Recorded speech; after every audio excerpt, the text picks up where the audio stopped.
Alright, so the first episode of Setup Montage went great. The feedback was very positive, both in the comment section and the like-dislike ratio.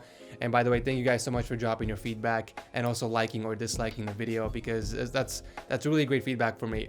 So because of that, I'm actually going to continue doing them every single Saturday right alongside Setup Wars. By the way, I'm sorry for launching this video a day late. The Halloween weekend was a bit crazy and I just didn't feel like recording any videos. So anyways, everything will be back on track. Setup Wars will be on every single Monday. Setup Montage will be on every single Saturday. And if you guys don't like the series, you can obviously skip it and just wait for Setup Wars for every Monday. But yeah, with that said, welcome to Setup Wars episode, I lost track, 127, where you submit your desk setup to get featured. Guys, I'm looking for more submissions, so please, if you want to submit your awesome setup, make sure to watch the video link down below for the instructions and requirements. But with that said, let the Setup Wars begin.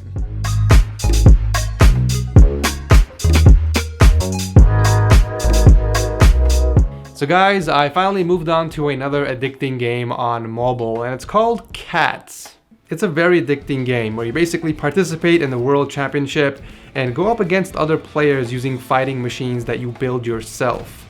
You get square parts from opening boxes that you acquire from winning battles to build the ultimate fighting machine. But the thing that really makes this game really fun are the physics. It's unpredictable what your fighting machine will do in battle.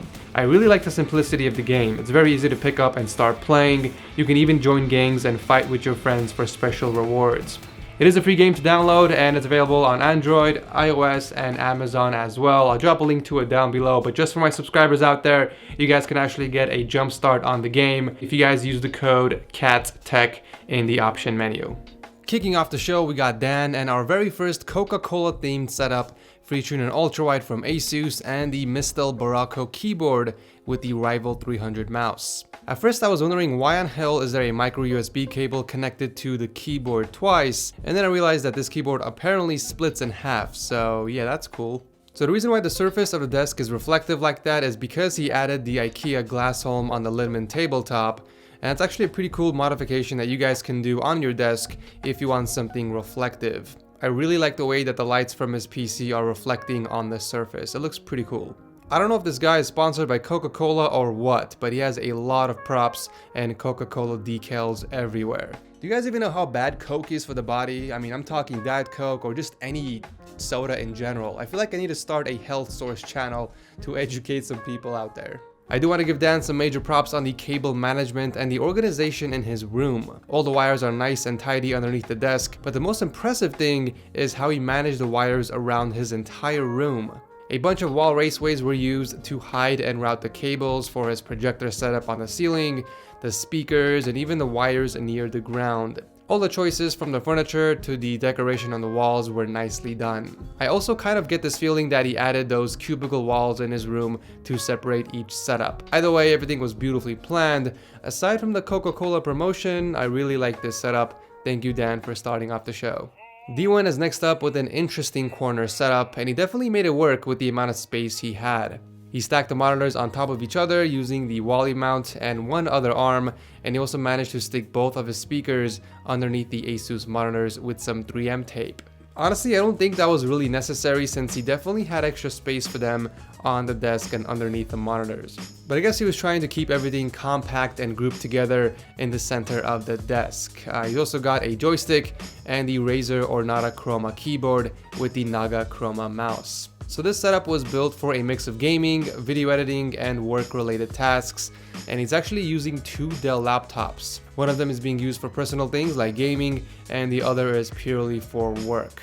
He keeps one of them tucked away in his pull-out drawer, and the other one is chilling on his laptop stand that he hooked up against the wall. I would say he did a good job overall with the cable management. I mean, it's not the cleanest work I've seen out there, but everything is wrapped together and kept off the ground, so I'm not gonna complain here.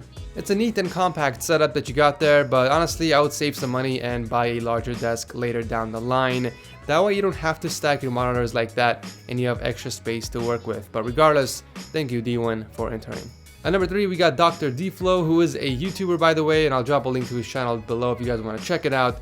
And this is the setup that he uses for content creation as well as gaming. Right off the bat, I'm attracted to that desk. It's actually a custom built desk using some waxed steel I-beams with a beautiful marble tabletop. Fun fact, this entire desk actually weighs over 600 pounds.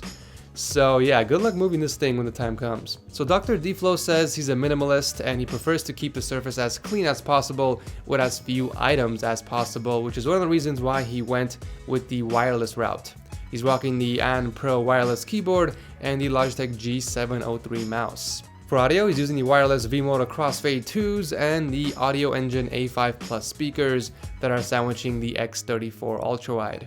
I also like his custom-made Nixie tube clock that he built using some acrylic and anodized aluminum for the base. It definitely adds a level of sophistication to this already impressive setup. As expected, cable management is on point, and the PC powering this monster is equipped with a 5820K and a Titan X Pascal with 64 gigs of RAM.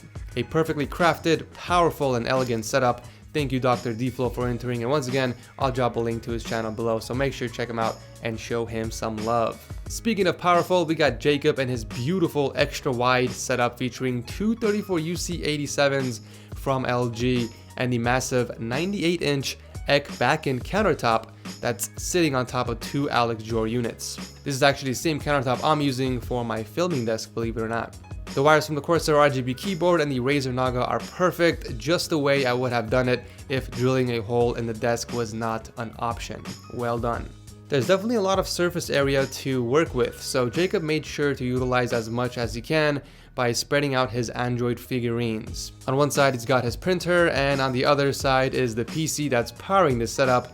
And since the window is facing the right side, this means that this is an inverted build. It's also our very first water-cooled Ryzen build featuring the 1800X, 32 gigs of RAM, and the Zotac GTX 1080 Ti. For audio, he's got a pair of M50Xs with the Mod Mic 5 attachment hiding in the back, as well as a pair of 10-year-old Logitech X240 speakers. Very smart of Jacob to use the middle leg of the table as cover for the cables running down into the outlet. The rest of the cables are tucked away nicely underneath the desk, along with the modem, power strip, and the outlet. Nicely done.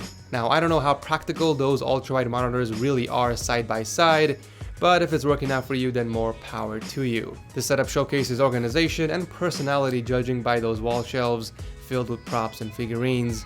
Excellent work, Jacob, and thank you for entering. Wrapping up the episode is Sekar and his simple and clean setup featuring a single ultrawide from Asus sitting on top of the add-on unit from Ikea. The desk is also from Ikea, and he drilled a hole in it for the Razer Black Widow Chroma keyboard, the Razer Lancehead mouse, and the Razer Firefly mousepad. I love that he has an extended mousepad underneath his other mousepad and a wrist rest as well. For audio, he's using the Logitech Z906 speakers, which are scattered around his setup, but he also has two pairs of headsets underneath the desk, which are the Astro A40s and the Turtle Beach Stealth 400s. Sekar also has a YouTube channel, and for voiceovers he uses the Blue Snowball Ice, which is hooked up to a boom arm on the side. He's also on top of the cable management game. Not only did he keep all the cables underneath the desk, but he drilled a hole for each of the speakers. Even the PC wires are bundled together nicely using the OmniMount cable sleeve. Then again, I didn't expect anything less from another YouTuber. Excellent work, Sekar. I'll drop a link to his channel. As always, make sure you guys check it out. So the PC that's powering his channel is equipped with an overclocked 6700K and the Asus Strix 1080. A very clean and powerful YouTube setup. Thank you, Sekar, for entering. So that pretty much wraps up this episode of Setup Wars. As always, make sure you guys drop your comments down below and vote on who you think has the best desk setup. And I'll announce the winners on the weekend on my Twitter and Instagram accounts. As always, if you guys enjoy the series, feel free to toss a like to show your support. But if you didn't like the episode, feel free to dislike as well, as long as you leave something in the comment section down below. Thank you so much for watching. I will see you in the next video.